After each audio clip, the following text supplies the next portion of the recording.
पिछली बार तो बच गया, इस बार न बच पाएगा। बाली, बड़ा बड़ा महलों में स्त्रियों से पैर दबा रहा है। बाहर आ देख, तेरा काल खड़ा है। अरे मूर्ख, तेरी मौत मुझे यहाँ खींच लाई है।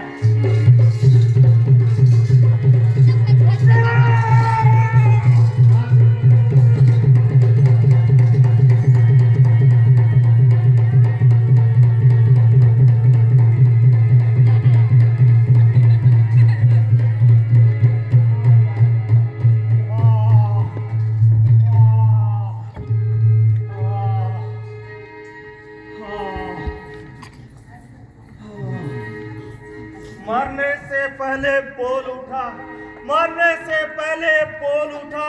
ये किसका तीर करारा है? खूब तका ये धोखा धोखा। मुझ सूरवीर को किसने मारा है?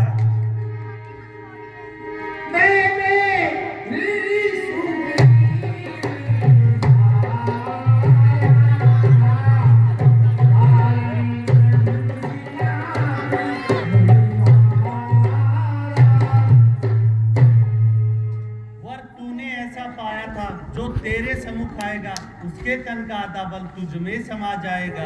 वरदान किसी का नष्ट करे कर्तव्य नहीं हमारा है, इस कारण छुपकर हमने तुमको मारा है। सुग्रीव मित्र और बाली शत्रु, सुग्रीव मित्र और बाली शत्रु, ये कैसा विलक्षण कारण है? रघुकुल के नायक उत्तर देव वध करने का क्या कारण है?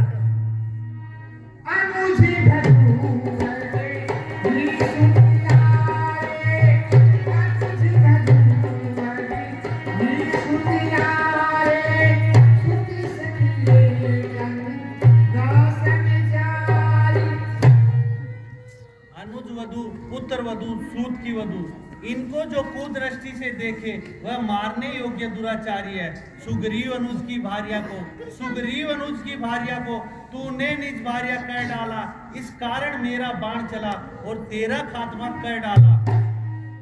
पर ध्यान रहे भगवान, पर ध्यान रहे भगवान, दौलत पाकर तो सज्जन भी दुर्जन बन जाता है। सुग्रीव की ऐसी शान कहा, सुग्रीव की ऐसी शान कहा जो सियासुदी का काम करे, और गीदड़ की ऐसी शान कहा जो नाहर से जासन काम करे।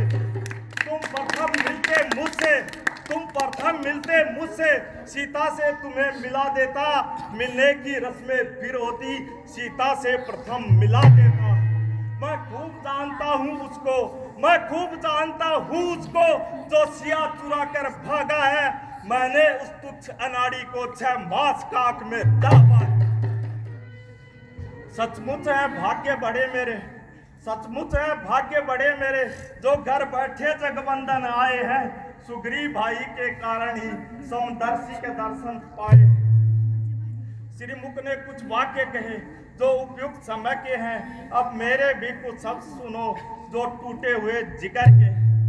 बैरी को छल से कपट करे, बैरी को छल से कत्ल करे, ये सूरवीर का कर्म नहीं। छुपकर मेरे प्राण हरे, ये रघुवीर का धर्म नहीं। हे भगवान, आपके सामने मेरी चतुराई नहीं चल सकती। हे बाली, तुम्हें अपने बल पर अत्यंत अभिमान था। तुमने अपनी पत्नी की बातों पर ध्यान नहीं दिया और युद्ध के लिए चले आए। तुम्हें पता था सुग्रीव मेरी भुजाओं पर आश्रित है। मित्र का दुख दूर करना ही मित्र का धर्म है। अगर मित्र का दुख पहाड़ के समान है तो उसे राई के समान समझना चाहिए, और अगर खुद का दुख पहाड़ के समान है तो राई के समान समझना चाहिए। हे भगवान, आपके सामने मेरी चतुराई नहीं चल सकती। हे बाली, मैं तुम्हें अचल किए देता हूँ। तुम अपने प्राण अपने शरीर में ही रखो।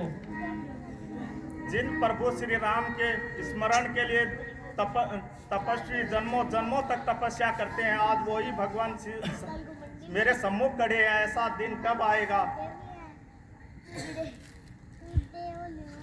हे भगवान, ये मेरा पुत्र अंगद है जो मेरे समान ही बलशाली और ताकतवर है। सुग्रीव से तो मुझे ऐसी कोई उम्मीद नहीं। मेरे जाने के बाद आप ही इसका उत्तरदायित्व संभालिए। ठीक है बाली। राम।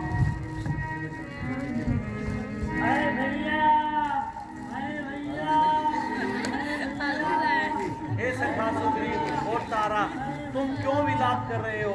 यह शरीर 5 तत्वों से बना हुआ है, जो अभी ये सारे तत्व निकल गए हैं, केवल अब मिट्टी है।